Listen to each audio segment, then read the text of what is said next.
మా హయాంలో నెయ్యి కల్తీ జరగలేదు. మేము స్వచ్ఛమైన నెయ్యి ఇచ్చాం. ప్రభుత్వం కేవలం రాజకీయ ఉద్దేశంతో దుమారం చేసింది. నిజంగా చాలా దారుణమైనటువంటి విషయం. మేము కల్తీగాని చేస్తే నాశనం అయిపోతాం అని చెప్పేసి ఎన్నెన్నో మాటలు చెప్పారు. అయితే తాజాగా వైవి సుబ్బారెడ్డి గారు ఈరోజు మీడియా ముందుకు వచ్చి ఆయన ఒక మాట మాట్లాడారు. ఏంటి మీరు ఎవరైతే కల్తీ నెయ్యి విషయంలో విచారణ కోసం అరెస్ట్ చేసినటువంటి పిఏ కొండూరు చిన్న అప్పలనాయుడు నా పిఏ అంటారు. ఆయన 2014 నుంచి 18 వరకు నేను రాజ్యసభ ఎంపీగా ఉన్నప్పుడు ఆయన నాకు పిఏగా పనిచేశాడు. ఆ తర్వాత అప్పటి ఎవరైతే నెల్లూరు ఎంపీగా ఉన్నారో, ఇప్పుడు ప్రస్తుతం ఎంపీగా ఉన్నారో ఆయన దగ్గర పనిచేయడం జరిగింది. ఆ తర్వాత 2019లో ప్రభుత్వం అధికారంలోకి వచ్చాక ఆయన్ని ఏపీ భవన్లో ప్రత్యేకమైనటువంటి కార్యక్రమాలు చూసేటువంటి విధులు చూసుకునేటువంటి అధికారిగా నియమిస్తూ రాష్ట్ర ప్రభుత్వం ఉత్తర్వులు జారీ చేసింది అని చెప్పాడు. కాబట్టి ఆయన్ని కేవలం ఒక ప్రభుత్వ ఉద్యోగిగా మాత్రమే నా దగ్గర పనిచేశాడు, అంతకుమించి అతనికి మనకి ఎలాంటి సంబంధం లేదు, పద్దాకలా ఆయన్ని నాతో అంటగట్టకండి అని చెప్పేసి మాట్లాడుతూ ఆయన ఇంకొక మాట అన్నాడు. ఆయన మీద ఏదో అవినీతి ఆరోపణలు వచ్చాయంట, ఆయన అకౌంట్లో 4 కోట్ల రూపాయల డబ్బులు ఉన్నాయంట. ఇవన్నీ ఆధారాలతోటి అరెస్ట్ చేశారు. సో చేయటంలో తప్పు లేదు, తప్పు చేసిన వాళ్ళని మీరు అరెస్ట్ చేయడంలో తప్పు లేదు, కానీ ఆయనకి నాకు ఎలాంటి సంబంధం లేదు అని చెప్పారు. అయితే ఇప్పుడు తాజాగా మరి ఎవరికి ఆయనతో సంబంధం ఉంది అని అంటే 2019లో అప్పటి రాష్ట్ర ముఖ్యమంత్రిగా ఉన్నటువంటి మన వైఎస్ జగన్మోహన్ రెడ్డి గారు అతన్ని మొదట ఒక జీవో రిలీజ్ చేశాడు. GO number 2022-34 GO number, date వచ్చేసి 10/10/2019. ఏమని రిలీజ్ చేశాడయ్యా అంటే ఆయనకి సంబంధం ఉందయ్యా అని అంటే 2019లో రాష్ట్ర ప్రభుత్వం ఒక సర్క్యులేట్ జారీ చేసింది. ఏంటయ్యా సర్క్యులేట్ అంటే ఇతన్ని అడ్వైజర్ టు సీఎం అని చెప్పేసి జీవో నెంబర్ 227 ఎక్కడ ఏపీ భవన్లో ఈయన్ని ఉంచుతున్నట్లు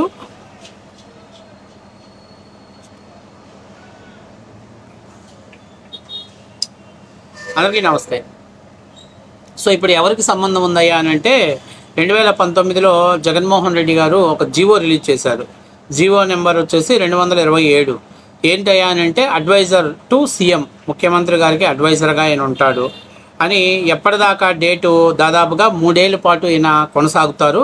75,000 రూపాయలు ఈయనకి జీతము, అలాగే అలవెన్స్ ఇవన్నీ కూడా సపరేట్గా ఉంటాయి ఈయనకి అని చెప్పేసి అప్పుడు ఏపీ భవన్ న్యూఢిల్లీలోకి ఇతన్ని ఇవ్వటం జరిగింది. ఆ తర్వాత ఇతని టర్మ్ అయిపోతున్న టైంలో కూడా మళ్ళీ ఏం చేశారు, అయిపోతున్న సమయంలో 7/10/2022 మళ్ళీ ఆయన్ని మళ్ళీ ఏం చేశారయ్యా అంటే మళ్ళీ రెన్యువల్ చేయడం జరిగింది 3 ఇయర్స్.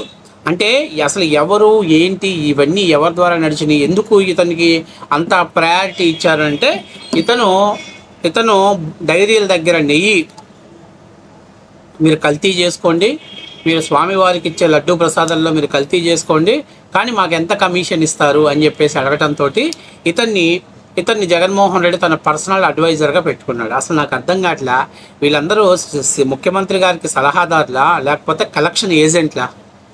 ఎవడైతే అవినీతి ఆరోపణలు ఎదుర్కొంటున్నాడో, ఎవడైతే ప్రతిపక్ష నాయకుల్ని బండబూతులు తిట్టారు, వీళ్ళందరూ కూడా సీఎం గారికి అడ్వైజర్స్గా ఉంటున్నారు. నాకు అర్థం కావట్లేదు, ఏంటి దారుణం నాకు అర్థం కావట్లేదు. సో తాజాగా ఇప్పుడు ఏం చెప్తున్నాడు వైవి సుబ్బారెడ్డి గారు, అతనికి నాకు ఎలాంటి సంబంధం లేదని చెప్తున్నాడు. ఓకే, బాగుంది, సంబంధం లేదన్నారు కదా. ఎప్పుడైతే ఈ చిన్న అప్పలనాయుడిని అరెస్ట్ అంటే విచారణకు పిలుస్తున్నారనగానే వైవి సుబ్బారెడ్డి గారు హైకోర్టులో ఒక ఫిల్ వేశారు. ఏదైతే సిట్టు విచారణలో పలానా తిరుపతి ఎస్పీగా ఉన్నటువంటి వ్యక్తి కక్షపూరితమైనటువంటి ధోరణితోటి విచారణ చేస్తున్నాడు, కాబట్టి ఈ దర్యాప్తు నిలిపేయాలి అని చెప్పేసి వేశాడు. మరి నేను అడుగుతున్నా, నీకు అతనికి సంబంధం లేనప్పుడు నువ్వు కోర్టులో ఫిల్ ఎందుకు దాఖలు చేసావు? దానికి సమాధానం చెప్పడం. రెండవది, సుప్రీంకోర్టు జోక్యం చేసుకొని ఈ కేసుని ముందుకు త్వరితగతంగా ముగించండి అని చెప్పినప్పుడు అప్పుడు చిన్న అప్పలనాయుడిని లిఫ్ట్ చేశారు. ఆ లిఫ్ట్ చేసినప్పుడు అతను చెప్పాడా, నాకు వైవి సుబ్బారెడ్డి గారికి ఎలాంటి సంబంధం లేదండి,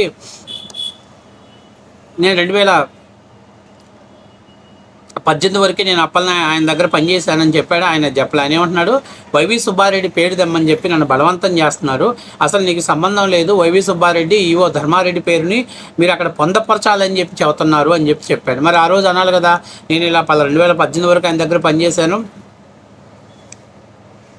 ఆయనకి నాకు ఎలాంటి సంబంధాలు లేవని ఎవరో చెప్పాలి కదా, మరి అతను చెప్పలేదు.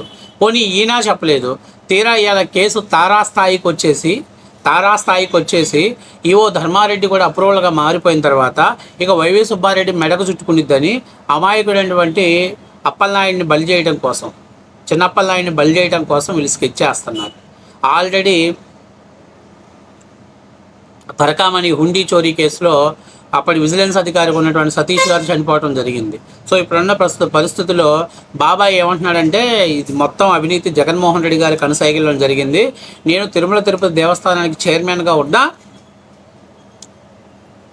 నేను డమ్మీ క్యాండిడేట్నే. అతను ఏదైతే లావాదేవీలు నిర్వహిస్తున్నాడని అతను ఏపీ భవన్కి అడ్వైజర్గా నియమించాడు జగన్మోహన్ రెడ్డి అని చెప్తున్నాడు. ఇక మొత్తం 2029కి మరొక్కసారి గొడ్డలిచ్చేకి సానబట్టాల్సిన సమయం దగ్గరలోకే వచ్చింది. హూ కిల్డ్ బాబాయ్ పార్ట్ 2 రిలీజ్ అవ్వడానికి టైం దగ్గరలోనే వచ్చింది. మరి పాపం మా ప్రకాశం జిల్లా బిడ్డని ఏం చేస్తారో ఏమో చూడాలి. సో మొత్తం మీద అయితే చాలా దారుణమైనటువంటి పరిస్థితే ఉంది. మొత్తం మీద వైసీపీ అయితే అనేకమైనటువంటి స్కాముల్లో ఉక్కిరి బిక్కిరి ఆడకుండా పీకల లోతులో దిగబడిపోయి ఉన్నాయి. ఒక పక్క ఏమో జగన్మోహన్ రెడ్డి గారి మీద ఏ కేసులకి సిబిఐకి చుట్టూ తిరగటం సరిపోతుంది. మరో పక్క కల్తీ నెయ్యి, అలాగే లిక్కరు, పరకామణి హుండీ కేసు, ఇట్లాగా ఒకదాంతో ఒకటి ఉక్కిరి బిక్కిరి అనే పరిస్థితి కనపడుతుంది. ప్రజలకు అల్టిమేట్గా జారీ చేశారు. ప్రజలు కూడా చాలా జాగ్రత్తగా కేర్ఫుల్గా ఆలోచించుకోవాలి. నిన్నేదో అక్కడ రప్పా బ్యాచ్ ఒకటి దిగింది. ఈరోజు లూటీ బ్యాచ్, రప్పా బ్యాచ్, ఈ బ్యాచ్లతోటి రాష్ట్రంలో అసలు ఎవ్వరు ఇంత నీచంగా దిగజారిపోయారు. అసలు తిరుమల దేవస్థానం మీద ఇటువంటి ఆరోపణలు ఎప్పుడు రాలా. ఇంత నీచ స్థాయిలో దిగజారిపోయి ఇవన్నీ ఆరోపణలు కళ్ళ ముందు కనపడ్డాయి. అసలు అంతకుముందు అయితే నెయ్యి చాలా స్వచ్ఛత, మేము నెయ్యిలో కల్తీ చేస్తే నాశనం అయిపోతాం, అది ఇదని చెప్పారు. కానీ ఇవాళ తీరా చూస్తే ఇటువంటి పరిస్థితి కనిపిస్తుంది. సో ఏది ఏమైనా మొత్తం మీద రోజుకొక ఎపిసోడు, పాపాత్ములకు శిక్ష పడే సమయం దగ్గరలోనే ఆసన్నమైంది. So wait and see. కలియుగ దైవం వెంకటేశ్వర స్వామితో పెట్టుకున్నాడు ఎవడు బాగుపడినట్లేదు. ఇప్పుడు దాకా వైవి సుబ్బారెడ్డి కోర్టులోకి బాల్ వేశారు. సుబ్బారెడ్డి కోర్టులో నుంచి ఇప్పుడు జగన్మోహన్ రెడ్డి కోర్టులోకి బాల్ పడబోతుంది. అందుకనే పాపం బాబాయ్ ముందే ఎస్కేప్ అయ్యే పరిస్థితిలో వాళ్ళకి నాకు ఎలాంటి సంబంధం లేదని చెప్పే ప్రయత్నం చేస్తున్నాడు.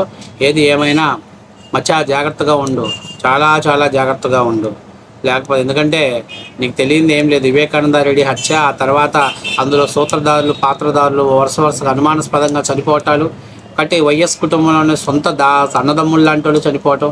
కాబట్టి ఆఫ్టర్ ఆల్ ఏదో నీది తోక సంబంధం వాళ్ళది. కాబట్టి తన దాకా వస్తే నిన్ను ముగించడానికి పెద్ద కష్టమేం కాదు వాళ్ళకి.